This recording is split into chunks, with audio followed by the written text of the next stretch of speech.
नमस्कार व्यूअर्स, स्वागत है आपका लॉ चक्रा के एक नए एपिसोड में, जहां हम डिस्कस करते हैं इंडिया के सबसे बड़े लीगल और जुडिशियल मैटर्स। आज हम बात करने वाले हैं एक ऐसे मुद्दे पर जो पॉलिटिक्स और लॉ दोनों को इंटरसेक्ट करता है, राहुल गांधी की सिटीजनशिप कंट्रोवर्सी। क्या कांग्रेस लीडर राहुल गांधी सच में ब्रिटिश सिटीजन है, और अगर हाँ तो क्या इसका असर उनकी इंडियन सिटीजनशिप पर पड़ता है? क्या बीजेपी लीडर सुब्रमण्यम स्वामी का ये मुद्दा उठाना सिर्फ एक पॉलिटिकल मूव है या इसमें कोई लीगल वेटेज भी है? और इस केस की लेटेस्ट हियरिंग में दिल्ली हाईकोर्ट ने सेंट्रल गवर्नमेंट को क्या ऑर्डर्स दिए हैं, तो चलिए पूरी कहानी को समझने की कोशिश करते हैं। तो व्यूवर्स, ये पूरा मामला शुरू हुआ 2019 में, जब बीजेपी लीडर सुब्रमण्यम स्वामी ने मिनिस्ट्री ऑफ होम अफेयर्स को एक लेटर लिखा। इस लेटर में उन्होंने ये क्लेम किया कि राहुल गांधी ने यूके की एक कंपनी बैक ऑप्स लिमिटेड के डॉक्यूमेंट्स में अपनी नेशनलिटी ब्रिटिश डिक्लेयर की थी। स्वामी का कहना था कि 2003 से 2009 के बीच कंपनी के फाइलिंग्स में ये मेंशन था कि राहुल गांधी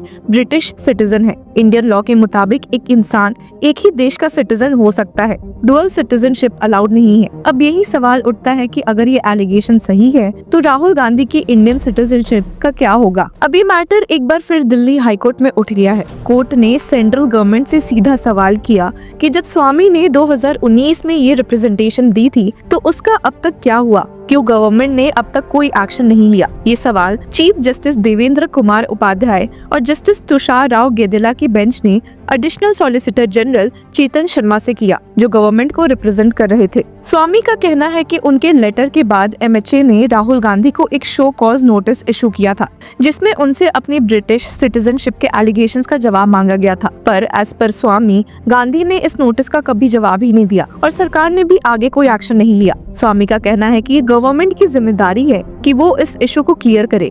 हाईकोर्ट ने भी यही कहा कि स्वामी के रिप्रेजेंटेशन का स्टेटस क्लियर होना चाहिए। Swami stated the government must complete its responsibility. Interestingly आपको बता दें कि पहले दिल्ली हाईकोर्ट ने इस मामले में हियरिंग को डिफर किया था, क्योंकि उन्हें पता चला कि ऐसा एक सिमिलर प्ली इलाहाबाद हाईकोर्ट के सामने पेंडिंग है। In that petitioner 1S Vignesh Shishir had sought a central bureau of investigation CBI probe into Rahul Gandhi citizenship. उन्होंने इस बात पर जोर दिया था कि एविडेंस मौजूद है जो प्रूव कर सकता है कि Rahul Gandhi holds a British citizenship. Delhi high court की हियरिंग के दौरान पिटिशनर शिशिर भी मौजूद थे, जिन्होंने दिल्ली हाईकोर्ट को बताया कि इलाहाबाद हाईकोर्ट के पास सेम प्ली है।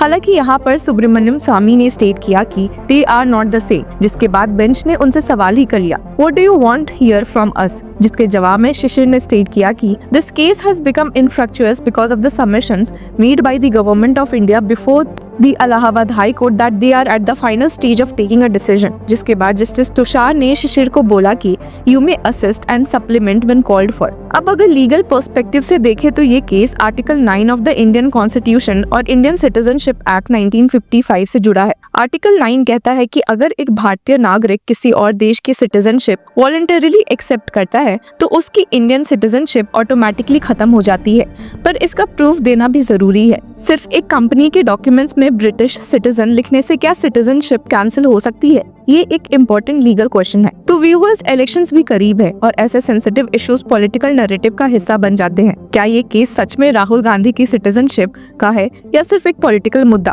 क्या ये केस लीगली सस्टेन करेगा या बस एक पॉलिटिकल अटैक है? ये सभी सवाल बहुत इंपॉर्टेंट है। अब आपको बता भी दे कि पिटिशनर विनेश ने NDTV को दिए एक इंटरव्यू में कहा भी था कि I am hoping that the government will promptly revoke the Indian citizenship of Rahul Gandhi. We have received direct communication from the UK government that Mr. Gandhi's name is in their citizenship records। Main मुद्दों को discuss करते हुए उन्होंने state किया कि Indian laws के तहत dual citizenship allowed नहीं है। अगर कोई किसी दूसरे देश की सिटीजनशिप ले लेता है तो उसकी इंडियन सिटीजनशिप ऑटोमेटिकली कैंसिल हो जाती है, और जिसके पास इंडियन सिटीजनशिप नहीं है वो इलेक्शंस भी नहीं लड़ सकता, जिसकी वजह से राहुल गांधी हो सके तो अपनी न्यू लीडर ऑफ अपोजिशन की पोस्ट से हाथ धोना पड़ सकता है। विघ्नेश ने ये रिप्रेजेंटेशन तब फाइल की जब एक similar public interest litigation plea जो इसी पिटिशनर ने फाइल की थी पहले विड्रॉ कर ली गई थी। कोर्ट ने उस वक्त पिटिशनर को section 9 subsection 2 of the citizenship act 1955 के तहत कॉम्पिटेंट अथॉरिटी के सामने अपील करने की छूट दी थी, जितना कि कानून के तहत संभव हो।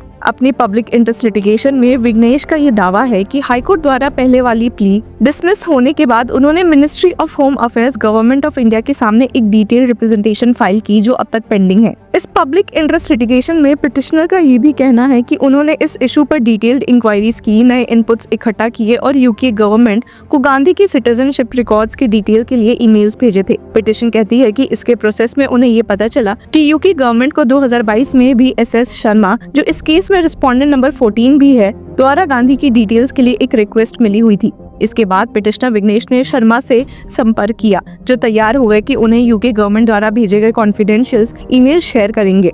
पब्लिक इंटरेस्ट लिटिगेशन के मुताबिक उन कॉन्फिडेंशियल ईमेल्स 2022 के में यूके गवर्नमेंट ने ये इंडिकेट किया है कि उनके पास राहुल गांधी की ब्रिटिश नेशनलिटी के डेटा रिकॉर्ड्स है। पर सवाल ये उठता है कि क्या हाई कोर्ट्स को ऐसे पिटिशन एंटरटेन भी करने चाहिए जब हमारी देश की टॉप कोर्ट ने ऐसे कई पब्लिक इंटरेस्ट लिटिगेशंस को डिसमिस किया है। साल 2019 की बात करें या 2015 की, दोनों में सुप्रीम कोर्ट ने ऐसी प्लीज को डिसमिस किया है। 2 दिल्ली के निवासियों द्वारा फाइल की गई पिटिशन में सुप्रीम कोर्ट से ये डिमांड की गई थी कि सरकार को डायरेक्ट किया जाए कि वो फैसला करे कि राहुल गांधी ब्रिटिश नागरिक है या नहीं, और अगर है तो क्या उन्हें अमेठी और वायनाड से लोकसभा इलेक्शंस लड़ने और फिर पार्लियामेंट में एक सीट लेने की अनुमति दी जानी चाहिए। तो व्यूअर्स, आगे क्या होगा? क्या सरकार राहुल गांधी की सिटीजनशिप पर कोई स्ट्रिक्ट एक्शन लेगी? क्या दिल्ली हाईकोर्ट या इलाहाबाद हाईकोर्ट इस मैटर में कोई लैंडमार्क जजमेंट देगी? ये सब अगले कुछ महीनों में क्लियर हो जाएगा। आप क्या सोचते हैं? क्या ये एक जेन्युइन लीगल इशू है या एक पॉलिटिकल कंट्रोवर्सी? अपनी राय हमें कमेंट सेक्शन में बताएं और कीप फॉलोइंग लॉ चक्रा।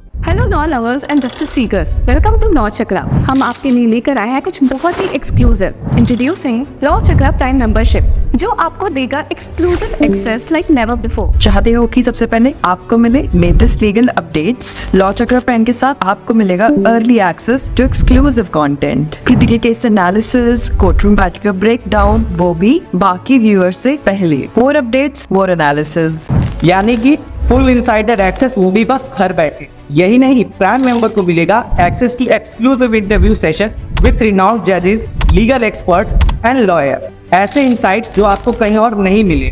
इसी के साथ अगर आप कभी सोचे कि हम कैसे लेकर आते हैं आपके लिए ये लीगल अपडेट्स, तो इसके लिए भी प्राइम मेंबर्स के लिए है हमारे पास एक special sneak peek behind the scenes of law chakra. Brainstorming session से लेकर ब्लूपर्स तक सब कुछ। In short, more content, more update and more analysis. Political legal controversies हो या इन डेप्थ लीगल सेशंस, सब कुछ आपको मिलेगा एट वेरी मिनिमल प्राइस। बनिए लॉ चक्र की प्राइम मेंबर और अनलॉक कीजिए full potential of legal knowledge. अभी ज्वाइन कीजिए।